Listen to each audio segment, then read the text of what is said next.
Fala pessoal, seja bem-vindo a mais um episódio do Café com o Doutor da Saúde aos Negócios. Meu nome é Caio Pado, sou seu host aqui hoje e tem uma convidada mais que especial, é a doutora Juliana Juste. Ela é pediatra com especialização em pneumologia, empresária sócia da clínica Encanto Pediatria aqui em Brasília. Mãezona de uma grande amiga de um grande amigo da minha filha, que é o Ivanzinho, e esposa do Ivan, que é um dos meus melhores amigos aqui em Brasília e na vida. Obrigado, Ju, por você ter aceito esse convite hoje. Gente do céu, peraí, repete, vou começar tudo de novo, porque eu enrolei a língua demais. Sem problema. Muita coisa. Vai. Café demais. Fala, pessoal, seja muito bem-vindo ao Café com o Doutor da Saúde aos Negócios, o seu podcast. Meu nome é Caio Pado, eu sou médico e estou aqui hoje com uma convidada mais que especial, a doutora Juliana Juste, que é pediatra, especialista em pneumologia. Essa palavra tem que parar para falar certinho. Ela é empresária, sócia da clínica Encanto Pediatria, é mãe do Ivanzinho, que é um dos grandes amigos da minha filha, da Maria, e também casada com o Ivan, que é um dos meus melhores amigos, que me trouxe até para Brasília.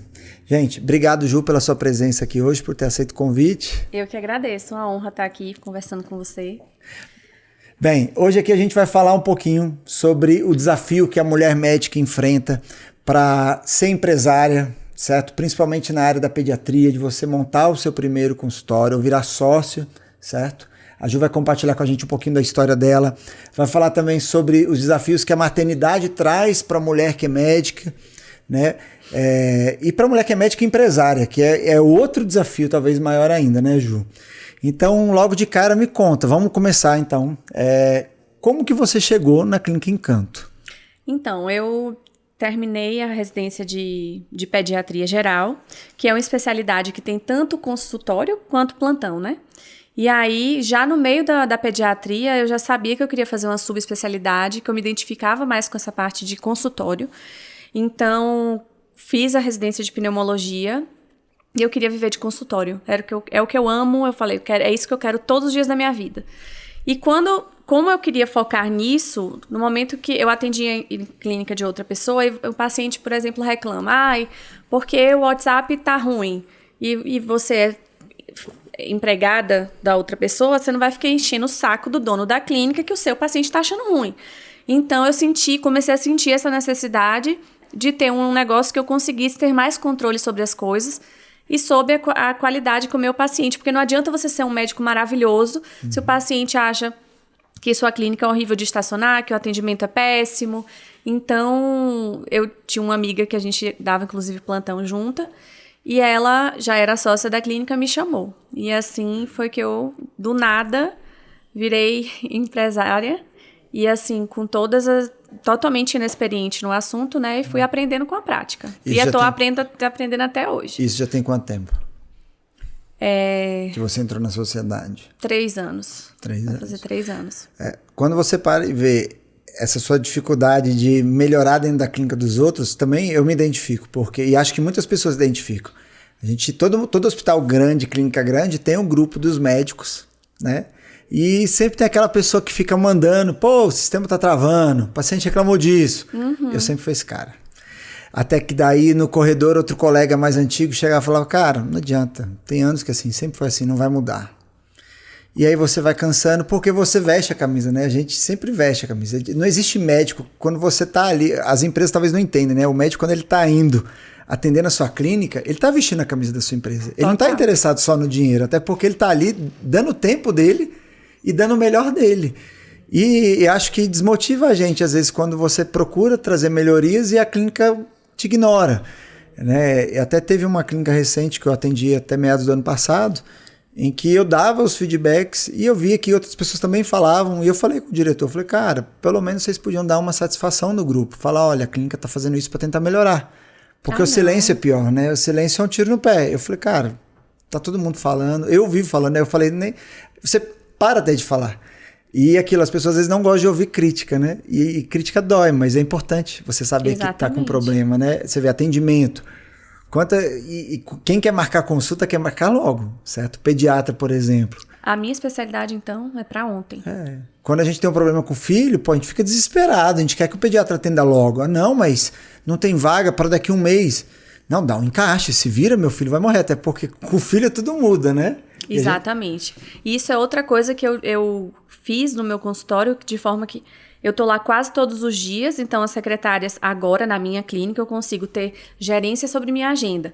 Então sempre ou o primeiro ou o último horário estão bloqueados e só é desbloqueado 2 dias antes. Então eu sempre, assim, qualquer paciente meu sabe, eu não tá doente, eu não tenho interesse que meu paciente doente vá ser visto por outro médico no pronto-socorro. Eu sou pneumologista, então se chegar na emergência eu sei que a conduta vai ser uma conduta mais agressiva para ser mais resolutivo.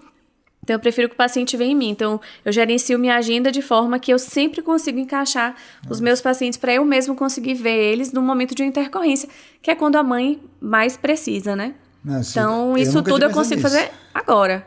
Né? Quando eu estava atendendo na clínica dos outros, uma vez por semana, que eu não conseguia fazer essa organização da minha própria agenda, não dava, né? E faz a diferença, viu? Ô Ju, mas essa sua ideia de fechar o primeiro e último horário é sensacional, né? Porque assim, todo mundo tem pedido de encaixe.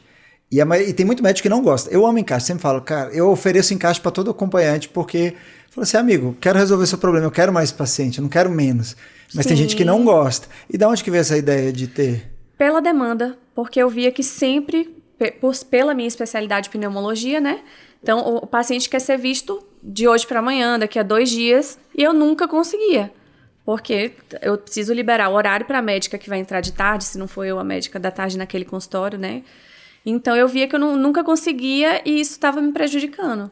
Então, eu comecei a falar com as meninas. Então, só 2 ou 3 dias antes, a gente começa a liberar os horários das pontas para poder assumir esses pacientes. E acaba que sempre aparece. Isso que eu ia falar, sempre estão seus. E o dia que não tiver, e aí, quando é bom não tem, o que elas fazem? Adiantam. Então, o paciente está mais lá para frente. Surgiu uma vaga, tem interesse? Elas adiantam. Nossa, ótimo. E assim, a sua clínica hoje, qual que é o maior desafio que vocês têm? Vocês estão com quantos sócios? 6. 6. O maior desafio, na verdade, é a parte de funcionário, de forma geral. Treinamento, né? A gente tem uma demanda enorme no WhatsApp, no telefone. A gente já tentou várias estratégias e seguimos tentando, né? Sim. Mas é uma dificuldade, eu acho que de várias clínicas, né? E como é que vocês chegaram, assim, como é que vocês fizeram essa prospecção de sócios? Porque sócio é uma coisa difícil. Por exemplo, essa sua colega, ela já tinha clínica, daí ela te convidou, foi isso? Aí ela me convidou. E ela já era sócio desses outros ou não? Já era sócia. Aí tinha na época que eu entrei, foi um sócio saindo, eu entrando, né? Que o nome da clínica antes se chamava RF Pediatria, né? Uma clínica bem conhecida aqui em Brasília, grande. E aí, quando eu entrei, foi nessa saída dele.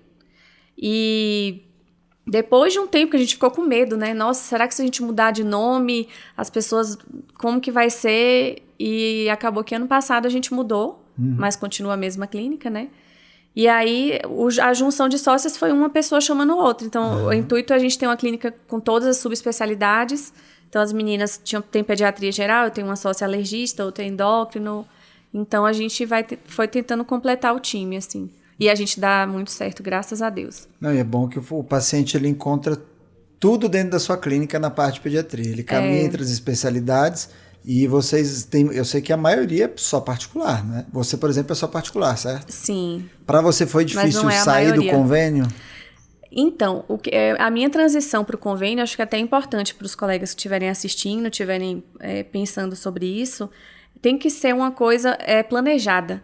Porque eu vejo outros colegas que tentaram fazer na doida, né? De um dia para o outro, não dá para fazer assim. Então, eu fiz uma transição lenta. Eu continuei com meus pacientes do convênio, então... Pacientes novos, só particular. Eu fui devagar, né?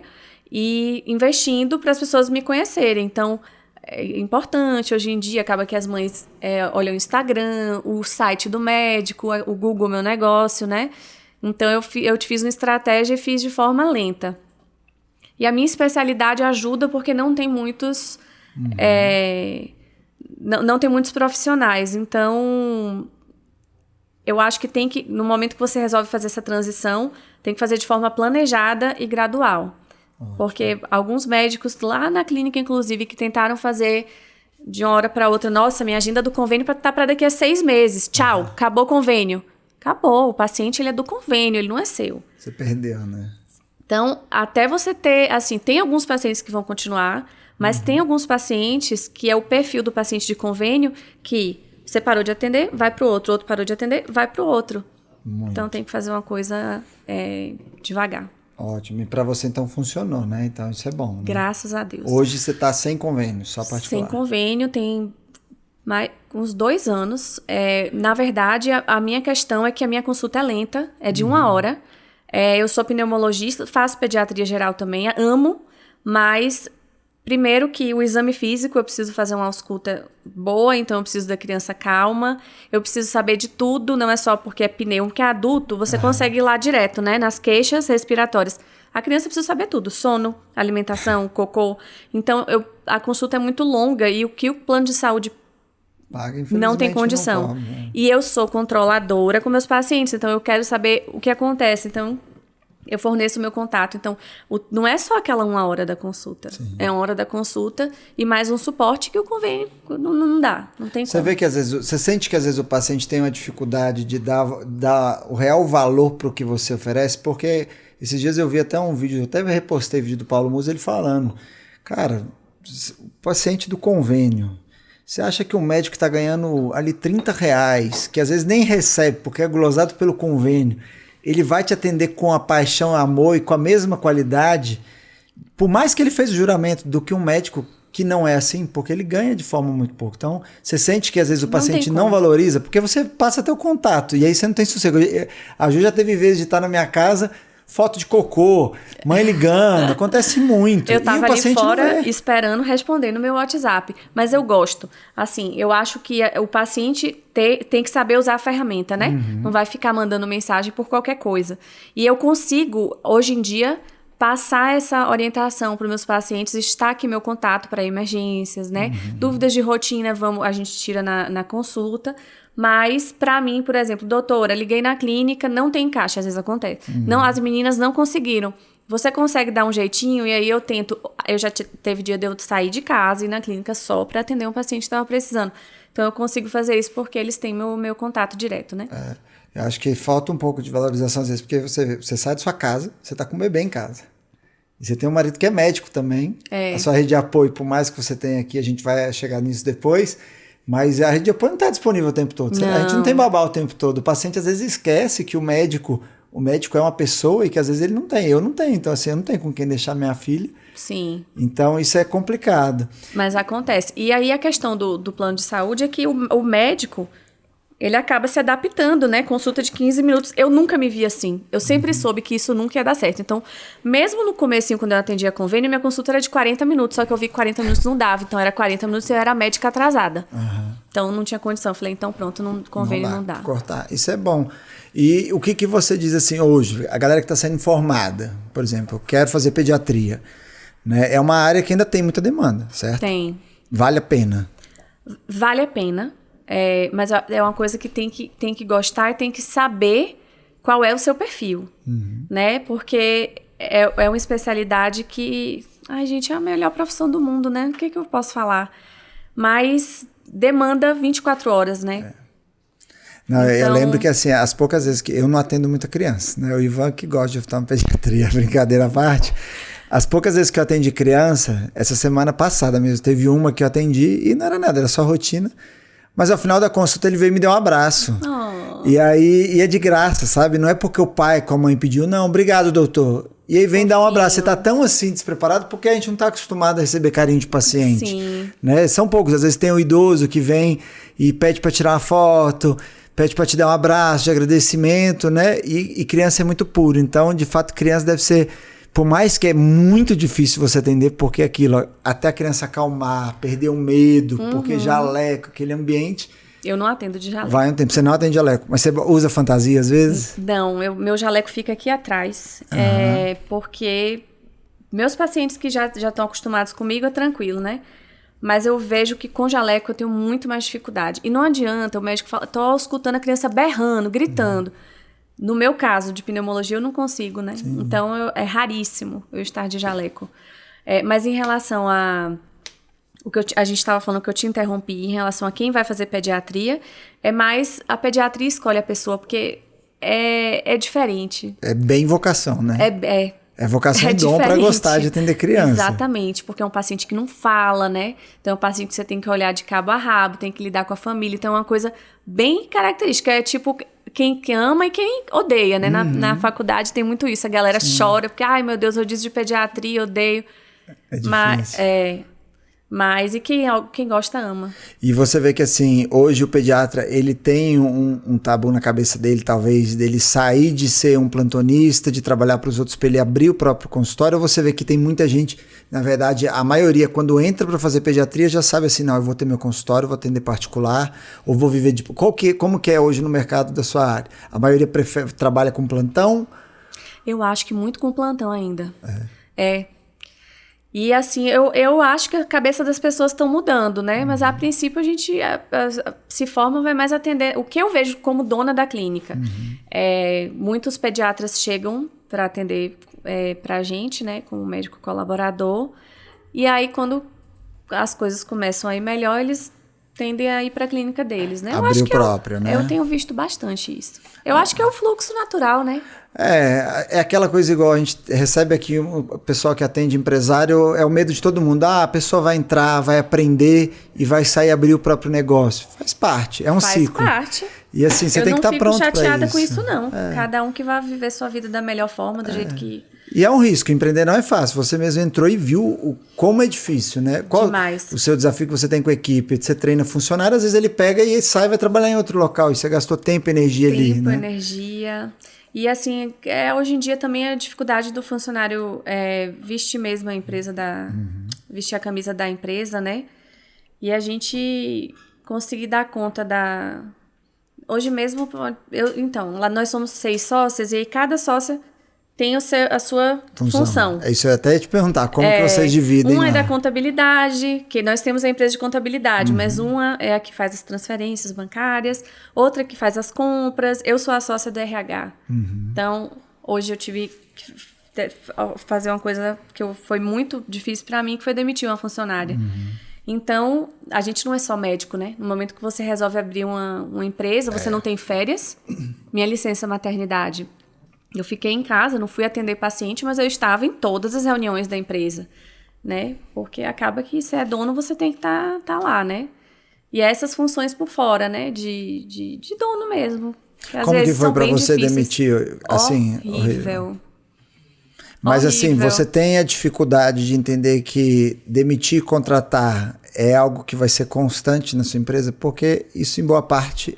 Na verdade, eu tive esse problema, essa dor de ter que demitir. Quando eu tive meu primeiro funcionário na pizzaria, na hamburgueria, falei, pô, demitir deu tanto trabalho, é difícil. Eu ficava assim, não vou demitir, vou segurar. Se ainda fica assim, né? Eu ficava. Eu tenho esse perfil. Hoje eu não tô mais. Né? Porque hoje minha cabeça, depois de muito tempo, não é fácil, óbvio, porque senão a pessoa olha e fala, nossa, eles são frios para demitir. Não, mas é porque, na verdade, você demitir e contratar é um trabalho constante. Então, na verdade, vai fazer parte da sua empresa. Você tem que usar os 3 meses de experiência para testar. Sim. E não é ficar com dó. Fala, não, amigo, tem muita gente que vai passar ali e às vezes você não é para o funcionário, nem o funcionário é para você. Ali tem que dar match, né? Sim. E não é fácil. Até por mais, eu já usei empresas recrutadoras e já tive boas e más experiências. Então, assim, não é porque você usa uma empresa de recrutamento que vai dar certo. Você tem que participar do processo de seleção, já usei. E na pizzaria usei muito, certo? E acabou que todos que eu usei deu errado. Foi. Mas faz parte, porque assim, mas duraram um tempo. Então, assim, até porque você fazer a contratação não é fácil, mas acho importante você participar. Até para você alinhar as expectativas com o funcionário. Para vestir a camisa, o que eu vejo muito que é necessário você alinhar com o funcionário, que ele tem um projeto de carreira na empresa. Sim, que ele tem meta, que ele pode ganhar mais do que um salário, senão ele fica assim, pô, eu posso só bater o ponto que eu vou ganhar o mesmo salário, eu não preciso ter esforço para ganhar mais. Sim. Senão ele vai, eu melhorar a agenda da doutora aqui não vai mudar a minha vida. Eu vou ganhar o mesmo tanto. É diferente quando ele ganha. E para ele qualquer pouquinho já vai fazer diferença. Mas essa demissão com certeza foi difícil, né? E é isso que eu tô te falando, são coisas muito além, né, da medicina. Então, no momento que você resolve abrir seu negócio, além de estudar a especialidade, dar atenção para o paciente, você tem toda essa parte relacionada à empresa que você tem que estar por dentro de tudo. Pelo menos eu sou assim, né? Sim. Enfim. Hoje, o que você, se você fosse falar com a Juliana de anos atrás, como que você teria se preparado melhor antes de entrar numa sociedade ou de ter o seu próprio negócio? Eu acho que em relação a o que eu poderia ter organizado o meu dinheiro, porque a gente ganha dinheiro e você fica ali, né? Então, talvez ter estudado mais essa parte de finança, teria estudado um pouco mais dessa parte até de funcionamento da empresa, porque eu acho que eu entrei muito imatura, né? Dependia muito do que vendo do dia que eu entrei para hoje, né? Tanto de coisa que eu aprendi. Talvez se eu tivesse chegado um pouco mais preparada, mas mais nesse sentido. Pra Juliana médica, eu só ia, nem sei, mas só falar, segue que vai dar certo. Hoje em dia eu considero que eu tô onde eu sempre quis estar. Ju, mas parabéns, né? Porque assim, você sair, é o que a gente falou em outros episódios aqui, você furar a bolha para entender que você ser empresário é a melhor forma do que você ser empregado, de você ter controle sobre o seu tempo, você conseguir fazer as melhorias que você quer. Isso. Só que também vem o desafio de você estar pronto para escutar a reclamação e entender que assim, ainda bem que estão me passando reclamação. Sim. Ainda bem que eu tô sabendo disso e que isso não tá por fora, porque o pior é você não saber os problemas da sua empresa e o paciente não reclamar ou ele falar, o funcionário jogar fora a reclamação, porque você não consegue melhorar. E a impressão que fica é aquilo. Você pode ter várias pessoas que vão lá e tem uma boa experiência. O dia que ele tem uma má experiência, é o suficiente para ele esquecer tudo que ele teve de bom. Ele não volta. Ainda mais quando é com criança, porque assim, criança é um desafio muito grande. Você conseguir atender, você tem que continuar crescendo, porque conforme você é bom. Sim. Então, sua clínica é boa, só vai crescer. E se você não conseguir atender a demanda, as pessoas ficam bravas com você. Porque, eu quero que a Juliana me atenda. Eu quero que todo mundo que eu indicar para ela, que ela atenda. E aí, o que vocês vê hoje, assim? Vocês já têm como meta ter um crescimento, abrir novas unidades? A gente, na verdade, nós tínhamos 2 unidades, uma na Asa Sul, uma na Asa Norte, que eram 2 clínicas que a gente tinha muita essa dificuldade, sabe? A gerente de lá para cá, a parte do controle. Então, a gente optou por alugar uma sala, mas ficar só na unidade da Asa Norte. E aí conseguimos implementar o exame de ecocardiograma e prick test, que são os exames alérgicos. E o que a gente está almejando mais para frente é colocar o exame igual. Eu peço espirometria para os meus pacientes asmáticos. Poderia ter lá na clínica, mas para isso eu preciso de um técnico. Então, assim, são coisas que a gente está almejando. Colocar mais exames para o paciente conseguir fazer o máximo de coisa que ele conseguir lá dentro, local, né? Até porque facilita a vida do médico, ou da mãe, né? E abrir mais unidades é algo que vocês têm em mente? Crescer, ter mais sócios, continuar em expansão ou não? Por enquanto é concentrar? Por enquanto, concentrar. Concentrar. Certo. Aí eu acho 6 sócios uma quantidade já bastante, considerável. Né? Porque são 6 cabeças, né? A gente é muito alinhada, mas por hora o meu pensamento, assim, não sei das meninas, né? Sim. Mas pelo que a gente tem conversado recentemente, não pensamos sobre isso. E bom que você trouxe uma coisa de sociedade com muita gente. Eu já tive uma sociedade com 10 sócios, onde eu era só sócio investidor quando eu era residente, em Jundiaí. E foi um dos grandes problemas, porque eram 2 grupos, 5 sócios de cada lado. Do meu lado só era médico, do outro lado eram 5 médicos. E nisso a gente teve problema de médico da sociedade do outro lado na cidade sair, abrir concorrência, começar a levar médicos, virar concorrente da própria clínica. Sim. Por mais que a gente tivesse um contrato muito elaborado com parte jurídica, ficava muito caro entrar com o processo. No final das contas foi um investimento que deu muito errado. Sim. E ter harmonia era difícil. A gente tinha um sócio que ele tinha braço para tocar. E isso era bom e era ruim. Era ruim porque assumia compromisso financeiro sem planejamento e sem a gente ter consciência. Como que vocês alinham hoje numa empresa que tem 6 sócios e que, para ter harmonia nas decisões, por mais que cada um cuida de um setor, como que vocês fazem? Reunião frequente. Com qual frequência? Atualmente, a gente, com as 6, pelo menos uma vez no mês, no mínimo. Surgiu uma demanda, igual hoje surgiu demanda, hoje à noite eu tenho reunião com as 2 diretoras, eu que sou do RH, porque a demanda foi do RH. Então, tomamos a decisão aqui, entre eu que sou do setor, com a direção, aí a gente vai e comunica para as outras meninas, e assim, tudo conversado, absolutamente todas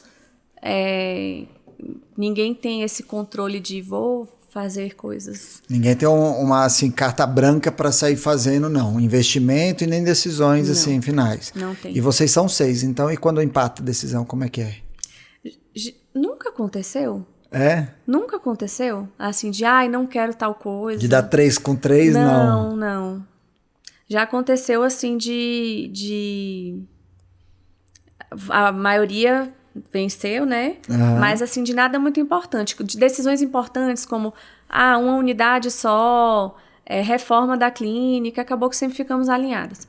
Teve uma decisão que foi a unificação de uma unidade que culminou na saída de uma sócia que não está mais, né? Certo. Então, iria ser unificado e para ela não fazia sentido, ela não tá mais com a gente, mas com a amizade, graças a Deus. E assim vocês, agora, como que você vê a clínica de vocês em 10 anos? Eu acho que desse jeito, assim, com mais profissionais de outras áreas. Hoje em dia a gente só tem nutricionista, né, não médico, e um fisioterapeuta, que é osteopata, mas eu queria ter mais... Fora da pediatria?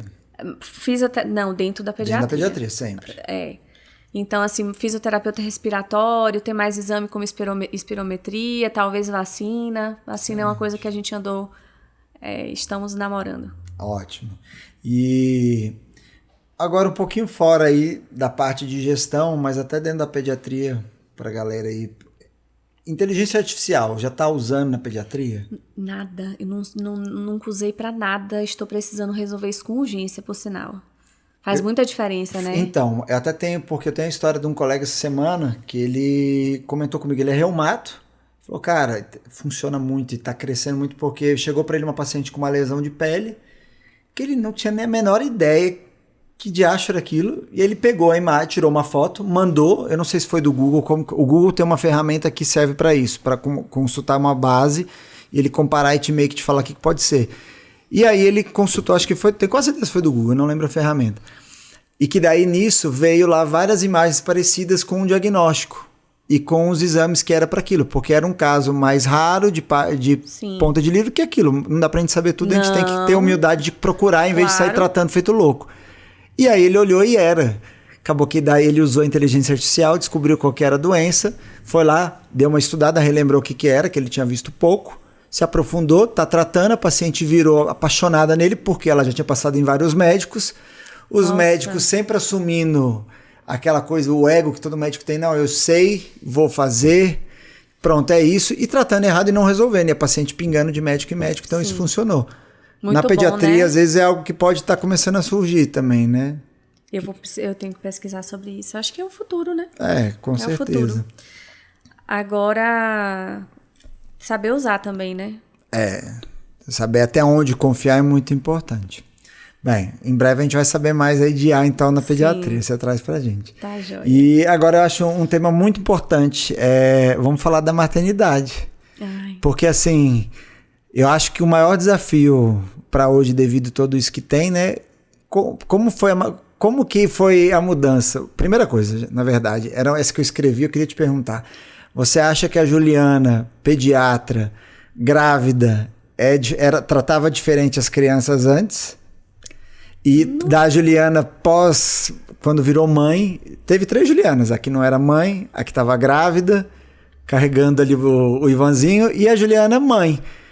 Você sente que mudou o seu tratamento com as crianças? Com as crianças não, mas mudou absolutamente tudo na minha vida, como pediatra inclusive, porque é diferente você viver na pele, coisa simples, besteirinha, tipo assim, meu filho cospe o ferro, Ivanzinho, o meu mesmo, né? E antes eu tava no plantão, aí chegava uma mãe, eu vim trazer pra fazer a injeção de remédio de febre, porque ele cospe o remédio, e eu só pensava assim... Gente, mas ela não consegue enfiar o remédio goela abaixo da criança. Quando você não é mãe, você não vive, né? Você não sabe o que é aquilo. Depois que você vê, assim, é outro... Assim, eu sempre me achei empática, tá? Mas eu acho que você viver na pele, todas as dificuldades, puerpério, amamentação, você consegue falar de uma experiência sua. Então, mudou tudo. Eu acho que eu não tô criticando quem é pediatra e não é mãe, mas eu sou uma pediatra 1000 vezes melhor. Melhor, né? Eu também acho que assim, minha vida mudou. A paternidade me mudou para assim, entra uma criança no consultório, Meu sorriso já abre porque eu já lembro da Maria. E eu já fico torcendo pra chegar em casa logo. Isso, né? Quando é parecido, eu já fico assim, quase chorando. Vai, que saudade de casa. Sim. E aí... E quando a mãe tem dificuldade, ou quando eu vejo uma gestante, que tem locais que às vezes as pessoas não dão preferência. Falam, não, gente, é preferência, tem que atender logo, liberar, tá com dificuldade, pode ajudar a mãe que... Quantas vezes a gente não atende uma mãe que tá sem o pai junto na consulta, a mãe tá sofrendo ali, grávida, com o bebê no colo, tentando ser consultada para cuidar da própria saúde, o que é difícil para ela. Pô, ela vai, tá segurando o bebê aqui, fazendo exame de refração, não tem ninguém para segurar. Ela não tem uma rede de apoio, às vezes ela nem tem, o pai nem é presente, é um pai ausente. A visão muda, né? Só que antes de ser pai, você pensava nisso? Não pensava nunca. nisso. A gente atendia coisas... assim, numa má vontade, falava, vai. Inclusive, quando eu estava grávida, eu atendia os meus pacientes antigos da pediatria geral, mas eu não pegava pacientes novos de pediatria geral. Eu queria ficar só na especialidade. Depois que eu fui mãe, que eu voltei a estudar tudo, sono e não sei o que, eu falei assim, gente, mas eu não posso ficar com isso só pra mim. Voltei a pegar pacientes novos da pediatria geral. Eu amo pediatria geral. Eu amo minha especialidade, mas... E agora que eu fico vários dias de consultório, eu vivo só de consultório agora, né? Eu voltei e é o que eu fico pensando. A diferença também de um médico que faz um turno de consultório por semana. Eu aprendo toda semana, cai alguma coisa diferente. Toda semana tem um negocinho assim que eu vejo, nossa, na prática você acaba que aprende uma coisa ou outra. Então, acho que você fazer muito aquilo, você se torna cada vez melhor, né? É ótimo, né? Não, acho que é a melhor coisa da vida, né? E assim, você acha que você ter a clínica quando você estava gestante foi importante, te deu uma segurança, assim, porque é uma carga mental que a mulher tem, porque tem mulheres que não têm seu próprio negócio e falam assim, pô, se eu sair, se eu ficar grávida, eu posso perder o emprego. Se eu ficar grávida, quando eu voltar, vou ser demitida. Foram dois lados, né? Porque em contrapartida, eu também passei um período sem trabalhar e as despesas, a luz, água, funcionária, tudo da clínica continua, né? Então, a pessoa tem que se programar financeiramente, no sentido de... Foi ótimo ter o meu lugar lá garantido, minha clínica, meu consultório, quando eu voltar da licença vai estar lá, mas em contrapartida também tive as despesas sem estar trabalhando, né? Que é uma coisa que no momento que você está num concurso, que eu também, na ocasião, trabalhava no concurso, então, do concurso, você estando de licença ou não, no CLT, você recebe. E você, no momento que é empresário, trabalhou bem, não trabalhou, as despesas continuam lá, né? Vale a pena a gente lembrar, assim, o modelo de negócio da sua clínica, né, Ju? É diferente. Porque tem clínicas onde você divide todo o lucro, né, e divide todo o que tem de bom e todos os problemas. Sim. No caso da clínica da Juliana, o que rola é que, na verdade, cada um tem da sua produtividade, e eles dividem as despesas. Então, quando você não atende, você só tem despesa. Isso. Né? E as despesas são geradas em cima do que sobra do que os médicos colaboradores atenderam. Isso é um tipo de sociedade, existem vários tipos, né? Só que no nosso, como temos sócias muito diferentes, tipo, eu só atendo particular, e tem algumas que atendem, por exemplo, convênio e que querem continuar no convênio, é o perfil delas, né? Sim. Então, acaba que, como tem uma divergência muito grande, foi a forma da gente equilibrar, né? Equilibrar. Então, você tem tantos horários e aí a gente tem os serviços da clínica e o que sobra de despesa fica dividido, né? Ô, Ju, mas assim, apesar de ter essa desvantagem de você ter a despesa sendo sócia, durante a gestação, para você ter controle da sua agenda de trabalho... Nossa, outra vida. Total. E também na volta, né? Eu voltei voltei devagarzinho no meu ritmo, do jeito que eu quis. E vale você, a pena demais. Você acha que para mulher, que a mulher... Assim, a gente sabe que licença maternidade é muito pouco tempo, né? O pai não tem licença, né? Então, assim, é péssimo porque o pai... Acho, né? É horrível, tinha que ter. Tinha que ter, gente. O problema Pelo menos, que... sei lá, 2, 3 mesinhos. O governo a gente não consegue porque é muito difícil para o empresário hoje, ele não tem ferramenta para dar, porque ele perde o funcionário, perde uma funcionária, ele fica às vezes sem funcionário, ele não consegue repor e ele ainda tem que ficar pagando. Mas o que você acha assim, para a mulher que quer engravidar, se ela conseguir ter um concurso público para ela, para médica? Valeu muito a pena. Te deu segurança, né? Pela segurança mesmo, né? Então... Porque acaba que vai que é uma gravidez de risco, né? Eu tive uma amiga que teve que ficar de repouso dos 3 aos 9 meses de gravidez, deitada na cama, né? Então, assim, no momento que você é só empresário, não trabalhou, não.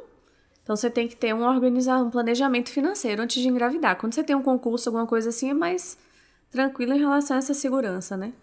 O bom de você, às vezes... Quando você é empresário, eu acho que a dificuldade de muito médico às vezes ele abre, mas ele é empresário dele mesmo, né? Eu tenho uma colega essa semana que me procurou para abrir um consultório de oftalmo, só que está com problemas pessoais e a família quer ajudar para abrir. Eu falei, olha, você vai assumir compromisso financeiro se você não tem condição de atender? Você vai botar outra pessoa para atender? Não, só eu. Então para que você vai abrir? Porque na verdade assim, faz sentido você ter... Se você quer ter igual você fez, você tem ter um espaço para ter crescimento, botar suas melhorias, mas também criar uma ferramenta que te traga renda passiva. Sim. Até porque você não concorda comigo que você como mãe, se a sua empresa tivesse uma sociedade onde ainda se entra, igual qualquer outro investimento, é igual você investir na bolsa, investir em cripto, em dólar, tá te trazendo dinheiro ali todo mês. É bom, a questão eu acho que o médico ele não pode ficar refém do próprio trabalho, que é um grande erro do cara que é só plantonista, Sim. que não tá nem no concurso e não tem uma empresa. Pronto, ele depende do plantão dele, ficou doente igual a sua colega. 6 meses, pô... Imagine, mas é o objetivo, né? Que depois as coisas... É que tem gente que às vezes só quer ficar trabalhando, não quer empreender, né? Mas eu acho que todo mundo almeja investir. Eu acho que vê se você concorda. Você acha que o médico às vezes ele erra ao ficar procurando locais para investir, tipo, se eu quero investir tal negócio, então nisso, sendo que o melhor investimento talvez é nele mesmo, porque se ele investe nele, no conhecimento, no trabalho que vai trazer através dele, ele consegue controlar o ganho, né? Ele consegue aumentar, escalar através dele. Sim. E depois colocar outras ferramentas para replicar, né? Com certeza. E hoje, o que mudou em relação a prioridades na sua vida depois da maternidade? O que você disse? Na verdade, o que mudou foi que antes de ter meu filho, se alguém me perguntasse, você é Juliana? Eu falava, Juliana, pediatra, pneumopediatra. Você só se vê na sua profissão, né? Uhum. E aí, assim que ele nasceu, eu comecei a me ver Juliana, mãe do Ivan, também a minha profissão. Mas o mundo tudo é diferente, né? Qual foi a pergunta mesmo? Ave Maria. O que mudou das suas prioridades hoje? Então, a minha prioridade total, absoluta, agora é ele. Uhum. Só que agora eu já voltei full pro meu trabalho. Então, a minha prioridade é alinhar a minha rede de apoio para que eu consiga manter dando a assistência que eu sempre dei para meus pacientes. E por enquanto eu estou conseguindo. Uhum. Com a ajuda em casa. Essa rede de apoio, o que você acha? A falta de rede... Os seus pacientes, na verdade, você vê que muitos pais não têm rede de apoio? Muito. E é muito mãe solo ou pai solo? O que você mais vê? Não, o que eu vejo muito, quem vai na consulta é só a mãe com a criança, né? Você acha que o pai está ausente mais? É por quê? Eu acho que acaba que não é muito comum. Do pai ir na consulta? Tipo o pai com a criança. Acontece bem raramente. Mas eu acho que essa parte de cuidados da criança acaba ficando um pouco mais com a mãe, né? Você não acha que isso talvez é um erro? Porque assim, a sociedade a gente vê que como se o homem tivesse que ser sempre provedor. Sim. Né? Isso é um erro, porque na verdade, você concorda comigo que a Juliana hoje ela cuida do Ivan, pai, do Ivan filho. Nossa, e o que dá mais trabalho, viu? É o Quem? Pai. O Ivan pai, né? Aí, Ivan. E você ainda tem que dar, de certa forma, assistência para sua mãe. Sim, com certeza. Certo? Então, quando que sobra tempo para Juliana cuidar dela? Da Juliana mulher? É difícil, né? Outra coisa que eu vejo em consulta é que vai o pai e a mãe, o pai no celular, ou então o pai vai brincar com a criança e a mãe vai conversar comigo, porque quem vai saber os dados, geralmente as coisas é a mãe. Aí quando eu vou fazer a explicação final, aconteceu hoje, eu chamo, vem cá, vamos aqui então para vocês dois ouvirem como é que a gente vai fazer, porque aí acaba que fica a responsabilidade ali a mãe e aí o pai fica ali com a criança. Eu odeio isso de celular no consultório. O paciente entra, eu lembro que... Acontece com todos os dias, né? Por mais que tenha uma placa, por favor, desligar, bote no silencioso. Assim, eu tenho paciente que quando toca e ele atende, eu paro a consulta e falo... Aí o acompanhante está assim, eu falo, não, a gente vai esperar ele desligar. E atende, Ave Maria. Atende, demais. E aí eu falo, olha, desculpa, mas é porque imagina se eu atendo uma ligação aqui no meio da consulta. Você ia gostar, ia ser um pouco grosseiro da minha parte. Então, coloca no modo avião, se você quiser atender lá fora não tem problema. Mas é complicado, porque as pessoas não conseguem ficar 5 minutos sem conectar no celular. Hoje em dia, né? E o pior é isso, imagina na consulta do seu filho. É importante, eu fico assim revoltado quando entra um pai, os filhos acompanham, os filhos ficam no celular e aí você explica pro idoso, o idoso, ele não vai lembrar direito, ou ele não vai entender. Nada. E aí você tem que chamar a atenção, presta atenção, porque eu vou precisar da sua ajuda. Entendeu? É desse jeito. É mais ou menos por aí. Mas essa questão de tela é inclusive um problema com criança, né? Mas às vezes, eu preciso na consulta, eu falo pros pais, eu não sou a favor de tela, mas tem como a gente botar um desenho para eu conseguir fazer uma ausculta?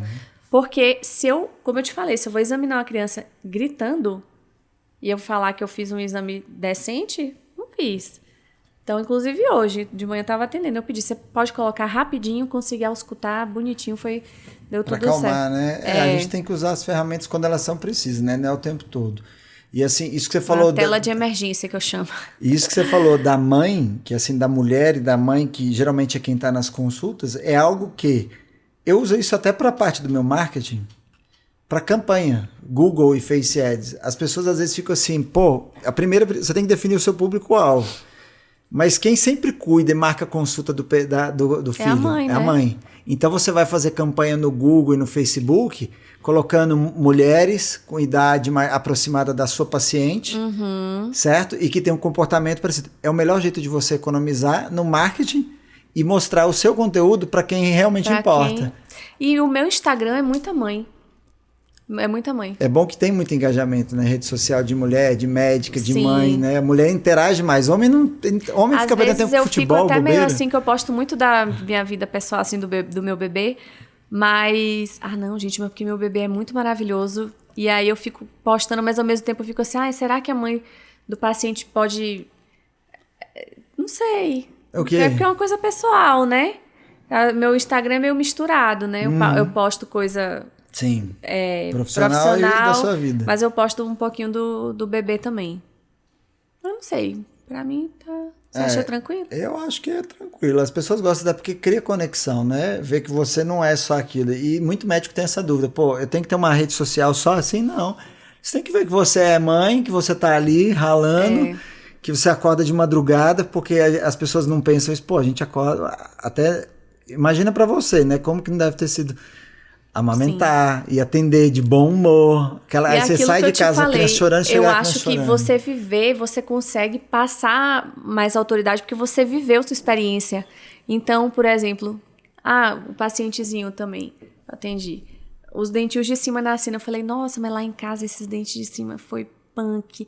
Porque você já sabe como é que é viver aquelas fases, né, do bebê. Então, e a maternidade te muda como pessoa no sentido de você não vive mais sobre a sua função, né? Você tem que viver em função, o bebê, a criança totalmente dependente de você para tudo. Então, tem uma frase que fala que você ter filhos te tira da vida de você viver... Como é que é? Viver só para você mesmo, né? Você vai viver sua vida para o outro. Sim. Isso é demais, né? É bom. E assim, hoje você com seu marido é médico também, como que vocês conciliam, assim, vocês se organizam de que forma para conciliar maternidade, paternidade, vida profissional de cada um? Porque ambos têm consultório e agenda. Isso. Só que o horário foi todo... Então, aí agora, como eu tô só no consultório, eu consigo ficar mais tempo com meu filho, né? Que é o que faz tudo valer a pena. Então, a cabeça virou a chave também nesse sentido de... Eu quero botar meu filho para dormir de noite todos os dias. Porque meu filho era bebezinho e eu ia voltar a dar os plantões noturnos, então a gente começou a acostumar meu filho a dormir com o pai. Então, até que um momento eu falei assim, mas vale mesmo a pena eu não estar em casa 24 horas por mês de final de semana, de eu não estar em casa para botar meu filho para dormir pelo menos 1 ou 2 noites por semana. Você começa a refletir e aí a vida mudou de rumo Graças a Deus, estou muito mais feliz. E assim, até porque quando você assume esses compromissos, dependendo, você tem que escolher Natal, Ano Novo, você tem que abrir mão de muita coisa, e na verdade é por pouco, né? Na escala do Natal, na escala do Ano Novo. Aham. Né? E você não tem controle sobre seus horários, né? Porque você depende de uma escala. Sim. Então, agora, a gente consegue facilmente se organizar com a agenda dele e com a minha agenda. E como eu te falei, a gente tem ajuda em casa, né? Então... Sim. Você concorda que talvez assim, a mulher médica que quer ser mãe, talvez ela pode se organizar para ter um vínculo CLT, até ela ter a gestação, ela aproveitar esse período para ter uma segurança, mas ela já começar a se programar e planejar para ser empresária e ter até uma renda passiva. Sim. Para depois ela sair, porque aquilo, antes de você ter um filho, você pode dormir, dar um plantão, mas depois você não consegue dormir, a saudade é gigante. Sabe o que eu né? sinto? Eu sinto que agora meu tempo vale o triplo, porque o tempo que eu tô fora de casa, eu tô longe do meu filho. Então, hoje em dia, quando um paciente confirma e falta, minha consulta é 1 hora, certo? E um paciente confirmou no dia anterior e faltou, me dói que eu estou longe do meu filho. Não é o financeiro, é diferente. É o tempo. Exatamente, porque agora, pra mim, o tempo que eu tô fora de casa, eu preciso fazer render, que eu tô doida pra voltar pra casa pra ficar com ele. Então, basicamente, foi isso que foi dando uma virada de chave na minha vida, né? Porque eu preciso estar fora, fazer o que eu tenho que fazer e voltar pra ficar com meu filho. E acho que isso é uma coisa, às vezes, até do médico tentar comunicar com o paciente, né? Para ele entender a importância da confirmação da consulta. Caio, mas porque eu não sei o que acontece. Ave Maria, olha, eu acho que é o mínimo, qualquer profissional. Tive uma intercorrência, avisa. Agora você faltar e não avisar. E lá na clínica as meninas ligam, né? Deu o horário, o paciente não chegou. Elas ligam, tem gente que nem atende. Não atende, né? Pra não passar, tem que dar desculpa. Então, assim, o mínimo que você faz de respeito ao tempo do outro, qualquer profissional que esteja, não tô falando de médico não, tá? Na vida, é você avisar, eu tive intercorrência, não vou conseguir ir, né? Então, isso é uma coisa que eu não consigo me acostumar. Você já pensou em cobrar, talvez, um percentual da consulta antes para uma marcação? Porque tem profissional fazendo isso que reduz o índice de falta. É uma possibilidade. Tem mesmo. Lá na clínica, as meninas cogitaram. A gente até começou a fazer um período, mas eu, Juliana, não me identifiquei com isso. E por incrível que pareça, o índice de falta é pouco. Mas é igual eu tô te falando. Hoje em dia, quando acontece, me dói o coração. Só de eu estar... Porque eu tô lá longe do meu filho, né? Então eu sinto uma falta de respeito. Uma é que o paciente, às vezes, existe um estudo que mostra que quando você conversa com o paciente, não é com o paciente, mas qualquer pessoa, se você, na hora de você comunicar para ele sobre, em caso de falta, dele não poder, dele fazer ele assumir um compromisso com você, é diferente de você mandar uma mensagem. Você manda uma mensagem assim: senhora, Dona Maria, se a senhora não vier, por favor, entre em contato. Você só manda essa mensagem, ela não responde, beleza. A chance dela faltar e não entrar em contato é grande. Agora, quando você fala, Dona Maria, caso a senhora não falte, a senhora pode me confirmar que não vai vir, informar? Você fazer a pessoa responder para você, sim, eu aviso. Quando ela faz isso mentalmente, parece que ela cria um compromisso na cabeça dela. Então, a chance dela entrar em contato com a sua clínica para confirmar que ela não vai é maior. É algo que você pode tentar. Isso é estudo de comportamento que fizeram. É interessante isso. O duro é você botar a equipe para fazer isso, que às vezes a equipe fica com preguiça, acha que, é uma palavra a mais, mas faz diferença. O que você muda no script do atendimento pode fazer com que o seu índice de comparecimento seja maior do que o no-show, né? Sim. Então, avaliar. Hoje, mas acho que é isso. A gente talvez comunicar para os pacientes também, né? Entender que a única coisa que a gente que é pai não compra de volta é o tempo. Então, nosso tempo vale muito ouro. Não é só o preço da hora da consulta. Não. Na verdade, é a hora que eu tô fora de casa, longe do meu filho, né? E uma coisa que eu acho que é importante também o paciente entender é que o valor da consulta não é o valor daquela 1 hora, né? É o valor da gente de tudo a mais, né? Então, às vezes, o paciente precisa de um retorno, ele... tá doente, não melhorou, volta... Não melhorou, volta de novo, tá? Tamo em contato. Então, assim, não é só aquilo ali. Acabo criando um vínculo muito grande com as famílias que eu atendo. E, de forma geral, me sinto muito respeitada. Mas qualquer negócio, igual eu te falei, não é médico, né? É você respeitar o tempo do outro. Aconteceu intercorrências acontecem, liga e avisa. Não vou, né? E aí, papai e mamãe, se estiver assistindo, ó, papai desligar o celular na consulta e ligar quando não for. O que você acha que a gente poderia fazer, talvez, você como pediatra, para os pais estarem mais presentes nas consultas? Você tem alguma... Até para os colegas pediatras aí, às vezes... Não sei. Difícil, né? Não sei. Não é fácil. E assim, eu acho que tá melhorando, sabe, Caio? De quando eu comecei pra hoje, eu acho que vai muito casal junto. Mas eu vejo que quando vai só o pai, eu acabo tendo que ligar pra mãe. Porque esquece a caderneta, porque eu pergunto as coisas e não sabe responder, mas eu acho que tá melhorando, né? Tá se esforçando um pouco, né? Eu acho que é muito da dinâmica familiar, né? Cabe muito da mãe também delegar, dividir esses cuidados. Bom, eu queria até aproveitar que se tiver pediatra, seus colegas assistindo, uma coisa que eu acho que é uma mensagem que eu defendo muito, cara, que eu vejo que na faculdade de medicina, a gente primeiro não aprende no oftalmo, né? Quando você passa na oftalmologia, ambliopia. Pô, o que eu pego de criança amblíope, criança que não faz um exame de vista, porque a criança ela não sabe falar o que ela está sentindo. Você vê pelo comportamento, a criança não fala, como você falou. Tem muita criança que é mais tímida, Sim. Aí você acha que é do comportamento, você desvaloriza às vezes a queixa, né, do filho, ou o pai assim, pô, tô sem tempo, tô sem dinheiro para pagar, não quer gastar, investir. E o que eu pego de criança que não usa óculos, nunca fez um exame de vista. Nem foi no oftalmo. Nunca foi no oftalmo. Paciente meu, eu sou esposa de oftalmo, eu sou chatíssima com isso. Primeiro que eu tento pedir, pelo menos nos primeiros 2 meses, além do teste do reflexo vermelho na maternidade, fazer o teste do olhinho ampliado nos primeiros 2 meses de vida. E aí, se fez o teste do olhinho ampliado, aí vai na primeira consulta com 1 ano. Se não fez, aí vai na primeira consulta com 6 meses. E assim, é uma coisa que eu cobro. Ótimo. Anualmente. Dentista, oftalmo. Dentista também. Muito bom. É outra coisa que acaba passando batido. Essa é até uma mensagem que eu quero, assim, faço questão de reforçar. Para quem é aí médico, quem tem criança em casa, cara, reforça. Exame de vista tem que fazer, porque eu pego muita criança com ambliopia. E assim, eu peguei um caso muito triste tempos atrás, na Chapada, de uma menina de 12 anos que foi com a irmã, não foi nem com a mãe e com o pai, e que ela é cega de um olho, é considerada cega legalmente, e ela não enxerga nada de um olho, e aí eu falei, ela nunca fez exame? Não. 12 falei, por quê? Imagina. A gente sempre achou que ela era burra. Eu falei, você achou que a sua irmã era burra?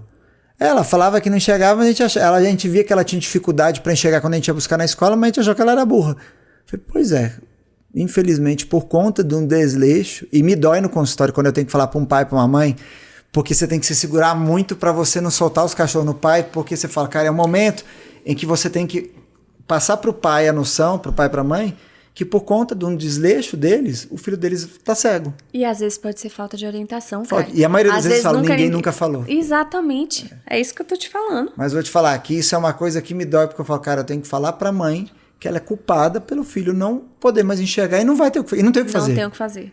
Então, e a maioria das vezes é o quê? Aí quando a gente fala, você vê que dói no coração, porque você fala, por minha causa, meu filho não vai ter uma boa visão. Ele vai ser uma pessoa com monocular.